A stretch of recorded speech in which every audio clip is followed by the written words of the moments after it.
नमस्कार Hindustan, Radhe Radhe, Ram Ram ji. Story time with अर्चना सुनने और देखने के लिए आप सबका बहुत बहुत शुक्रिया। आज आपको एक प्राइमरी स्कूल के टीचर के बारे में बताती हूँ। बात एकदम सच है, बस टीचर का नाम नहीं ले रही।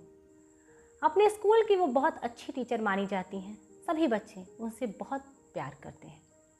एक दिन उन्होंने सोचा कि क्लास में कुछ अलग किया जाए, तो उन्होंने क्लास के बच्चों से कुछ लाइंस लिखने के लिए कहीं और टॉपिक दिया माई विश।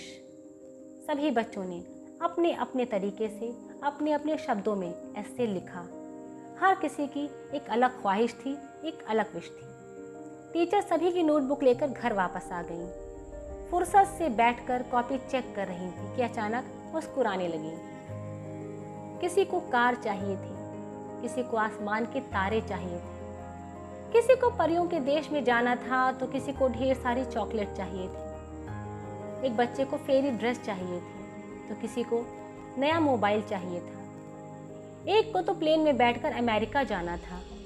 खैर, बहुत सी कॉपियां चेक करने के बाद एक बच्चे की विश कुछ ऐसी थी कि उसे पढ़ते ही टीचर की आंखों में आंसू आ गए। जैसे जैसे वो पढ़ती जा रही थी वैसे वैसे उनकी आंखों से आंसू गिरते जा रहे थे।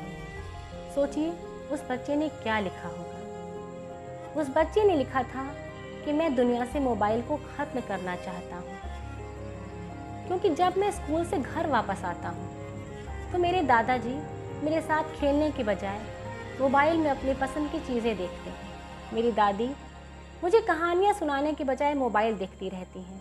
मेरी बुआ मुझे पढ़ाने के बजाय अपनी सहेलियों से चैटिंग किया करती हैं। मेरे चाचा मेरे साथ मस्ती नहीं करते, मोबाइल के साथ रहते हैं। यहाँ तक कि मेरे पापा जब शाम को ऑफिस से घर आते हैं तो मुझसे बात नहीं करते। मुझसे स्कूल, दोस्त, पढ़ाई, एग्ज़ाम्स, किसी चीज़ के बारे में कुछ नहीं पूछते, बस मोबाइल लेके बैठ जाते हैं। मेरे साथ कोई वक्त नहीं बिताता।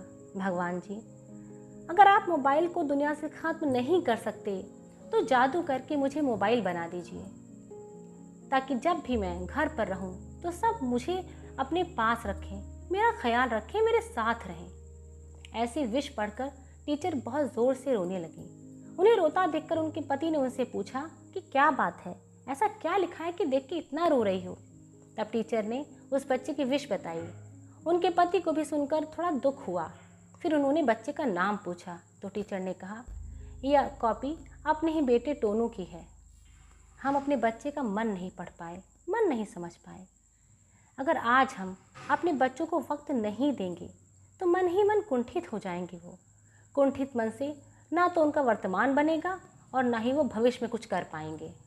सबसे पहले तो एक खुश दिल इंसान नहीं बन पाएंगे वो। बच्चों की परवरिश, उनके खाने पीने की व्यवस्था करना, उनकी शिक्षा की व्यवस्था करना, उनकी पसंद नापसंद का ख्याल रखना, ये सब माता पिता का धर्म है, उनका फ़र्ज़ है। जब आपने एक संतान को जन्म दिया है तो ये सब भी आपको करना ही है। लेकिन बच्चों को समय देना, उनके साथ वक्त बिताना, उनके साथ खेलना, उनकी बातें सुनना, उनके साथ बातें करना, ये जीने की एक कला है, एक परवरिश की विधा है, जिसका पालन हम सबको करना चाहिए। तो ये कहानी आपको कैसी लगी प्लीज़ कमेंट ज़रूर करें। स्वस्थ रहिए, मस्त रहिए, खुश रहिए और अर्चना को याद करते रहिए। Have a nice time.